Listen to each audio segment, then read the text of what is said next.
I'm not saying that it's better to be a convert or better to be born into the church. I think it's essential that we have both. And I'm so excited for you to come to Utah and share those experiences with other people who need you.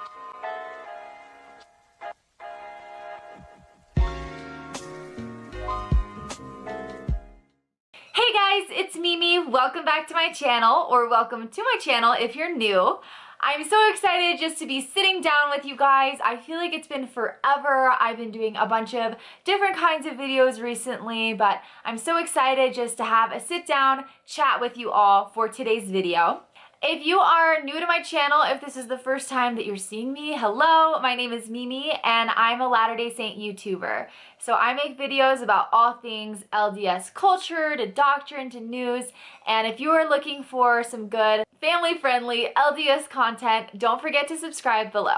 So today's video is going to be the launch of a brand new series on my channel. I am beyond excited. I've been wanting to do this concept for a long time, but I was still just figuring out exactly how it would work. So this new series is going to be called Ask Mimi, like those old, you guys remember those like newspaper or magazine columns where people would write in to the editor or someone who would be giving advice, and then they would respond in the newspaper. So I thought this would be so much fun. Not that I am an expert in giving advice or anything, but I love that YouTube really is a community, and especially for all of our subscribers here, we're kind of like a family. So I don't want to be the only person offering advice. I would hope that when I read through these different situations, if you have any expertise in those situations, you can leave a comment below to help out the people.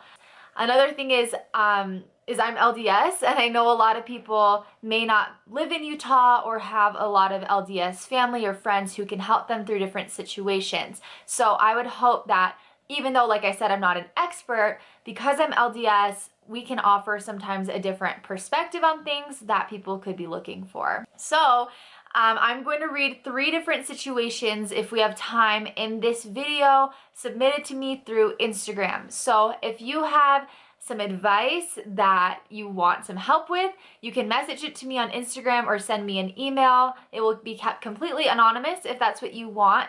And I just wanted to do this series because I get asked a lot of different questions that I think other people could relate to. And sometimes I get asked similar questions from multiple people. So I thought this would be a great way that we can respond, and other people commenting can help those people in those situations as well. So with our introduction covered, let's get right into our very first advice question. I don't know what to call that. So our very first question is actually coming from my girl Lynn on Instagram. She actually decided that she wanted this not to be anonymous in her case because she wanted other people, if they are struggling with the same thing she is, that they can reach out to her. I'll have her Instagram right here. It's going all the way, and she's so cute. I've messaged her a bunch.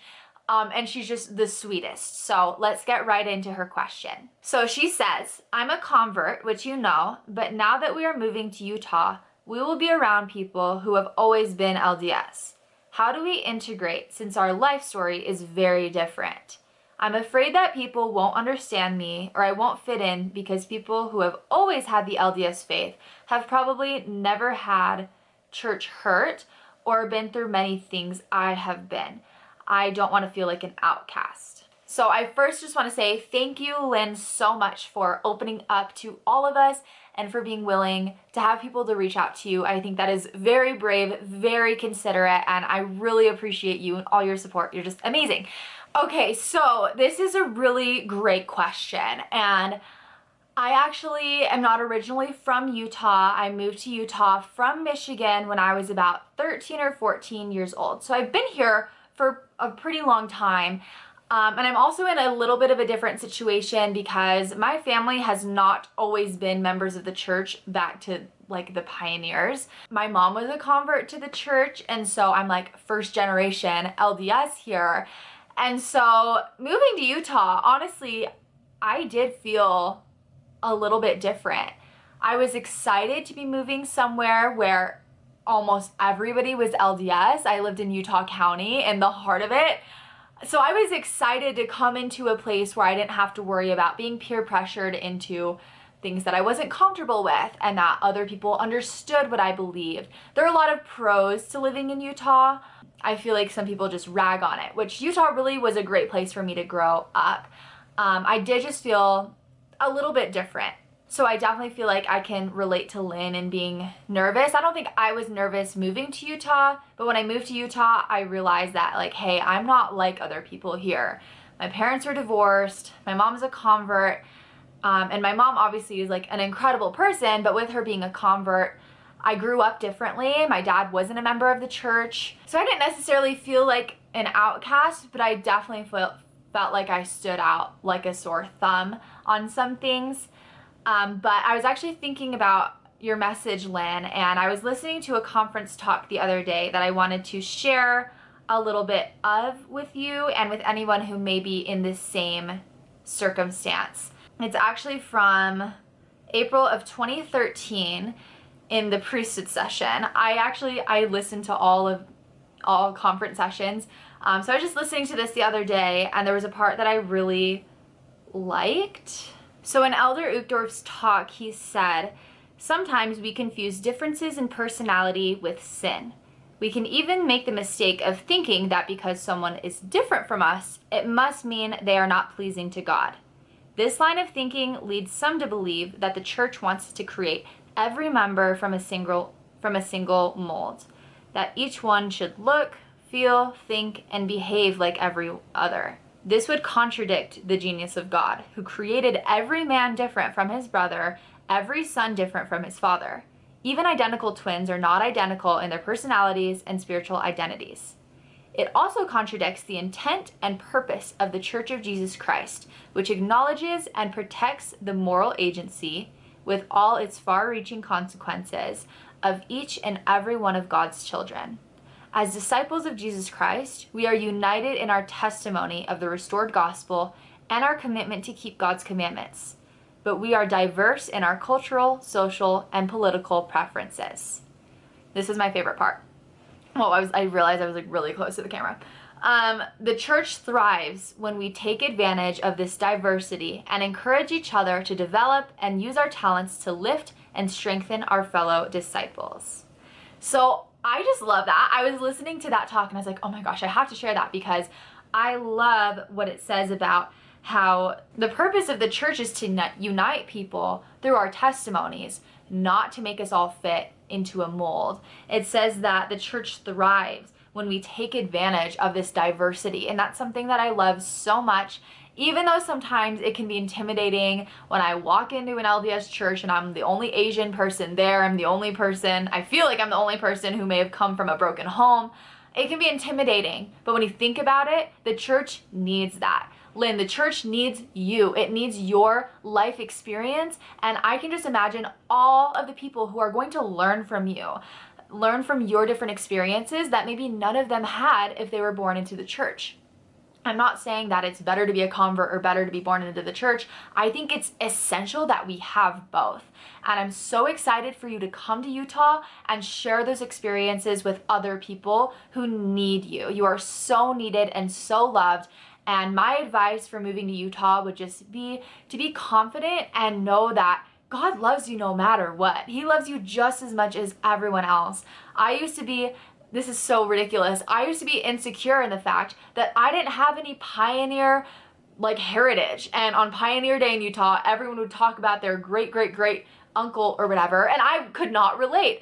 And when you think about it, that's great. And I love that some people are able to have that amazing lineage and ancestry, but it's not essential into getting into the kingdom of God. We can all learn from each other, and I know not everyone's going to be perfect. There are people in Utah who can be judgmental or can look down on other people, but just remember that as a whole, you can use your unique experience and life story to help other people if they're willing to learn from you, and I also hope that you'd be willing to learn from them as well. I hope that helps. I would love to chat with you more about this. If you have any other questions, feel free to DM me. And if you have any advice for Lynn or anyone else in this situation, please leave it in the comments below. Okay, now moving on to our second question. What do you think one should do if they are in a committed relationship and one wants to get married, but the other thinks that he or she, or even both, aren't ready. Should that person who is ready move on, even if they love the person, or should they wait until the person is, if they're ready? Very interesting question, because I feel like a lot of Mormons are always looking and settling down. Just wanted to know what your take is on this. So yeah, this is definitely going to be like an opinion. I guess these are all going to be opinion answers. I feel like this is so like cliche and everybody says this, but communication really is key in a relationship. And so I feel like the first step is just being open with your partner and talking about the reasons why. When I got married, I was only 20, and I was honestly like a little bit hesitant, not hesitant at all, like towards my husband. I'm so glad, like I knew he was the one. I'm so glad we're married now. But I thought like, hey, I'm only 20 years old. Like, am I ready for this? Am I actually ready to get married and to be making this commitment to someone to spend the rest of eternity with them? And so, like I said, it wasn't at all about Eric. It was just about me. And when I actually thought about it, it wasn't that I felt like I wasn't mature enough or ready in that sense, but it was more that I didn't know what other people would think about me when they hear that I got married at 20 years old. What kind of stigmas that would place on me and our relationship, if people were gonna think I was pregnant and we had to get married quickly because I was so young. So I think that when you actually break it down and talk about the reasons why you feel like you're not ready, sometimes that can offer a solution, or sometimes you realize like, hey, I'm really not ready. For me, once I talked to Eric about this and we both discussed it, and I realized I don't want to not get married to the love of my life because I'm worried about what other people are gonna think when they hear I got married at 20. So for me, it wasn't that I actually felt like I wasn't ready. It was just that I had that fear, and I was able to move through that, move past it, and we got married, and it was great. So I think that it really depends on the situation. If you feel like also you're not ready, just like emotionally, definitely wait. You never want to get married just because you feel like you're being pressured by the other person. I definitely feel like it needs to be, obviously, both people feel like they're ready. And I know that a lot of LDS people get married young, and sometimes it looks like they rush into it, but it really is a serious commitment, and we take marriage very seriously, because when you're sealed to someone in the temple, you're sealed for eternity. So it's definitely something that you need to prayerfully consider. I definitely prayed about it a ton because I just wanted to make sure that I was making the right decision, and I know Eric prayed about it, and because we both received that positive confirmation, that's why we decided to move forward with our relationship. So God definitely needs to be a part of it. And going along with praying about it, you need to make sure that both people receive that confirmation. If one person is just saying, hey, like I really feel like from the Spirit that we have to get married, you know that the other person should get that same confirmation. Don't let somebody pressure you into getting married just because they feel like it's the right thing to do.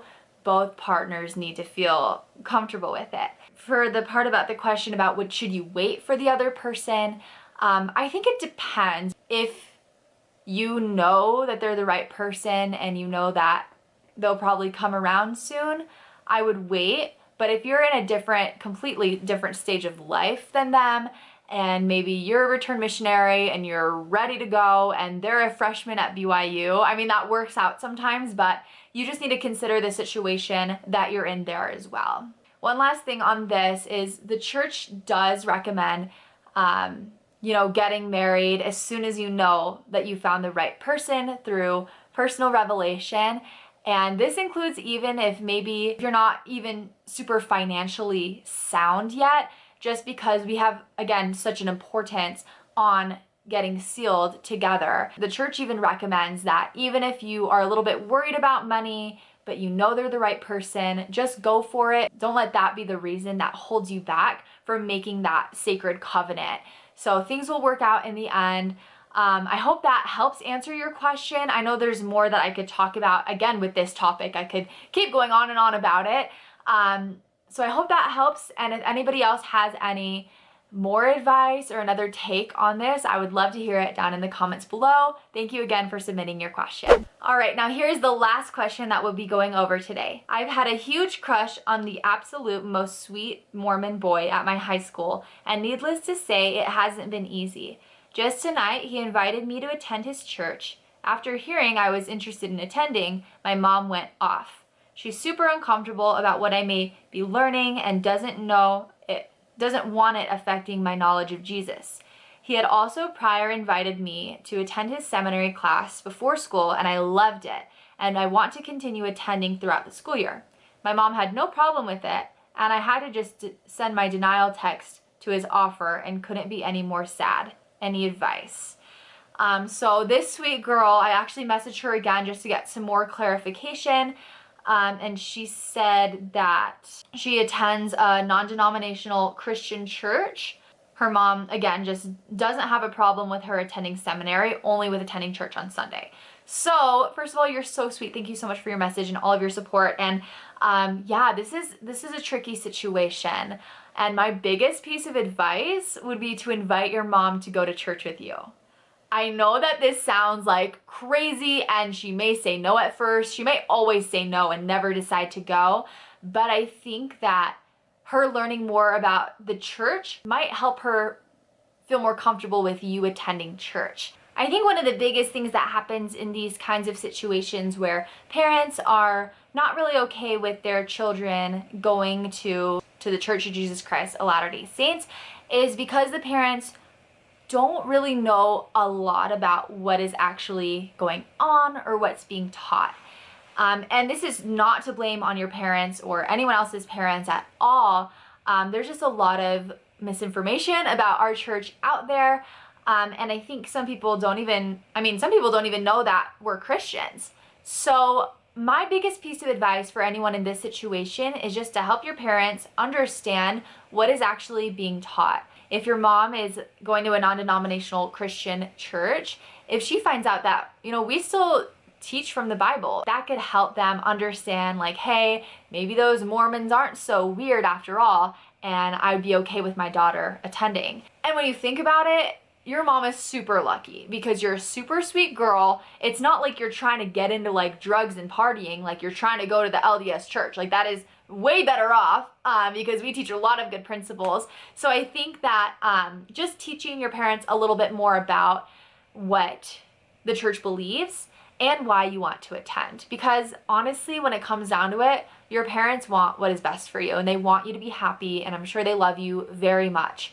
So I think if your mom learns, how much this actually means to you, then she may decide to give it a chance. She may even want to come herself. And I think you have a great opportunity here to be a good example to your mom. If you need any more resources, if you're trying to teach your mom about different things, you can definitely use the church's website, which I'll have linked down below. You can also even reach out to some local missionaries if you need some help just explaining different principles within the church. I think that would be wonderful. And thank you so much for your support, and thank you so much for sending in this comment. I really hope this helped. Feel free to message me again or comment below after this. We can keep talking. Please keep me posted because I want to know, all of you guys, what ends up happening in your situation. So if you have any advice or a different take on this question, feel free to leave it in the comments below.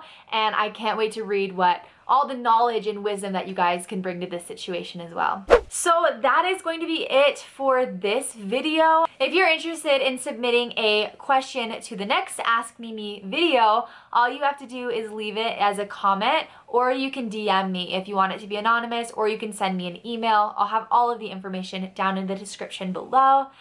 Speaking of Instagram, if you're not following me on Instagram, you definitely should go check out my profile. I have a lot of different like modest fashion inspiration, and I like to bring in some spiritual captions, so I would love to see you guys over there as well. Thank you again so much for watching. As always, if you have any video requests, feel free to let me know, and I will see you guys in the next video. Bye.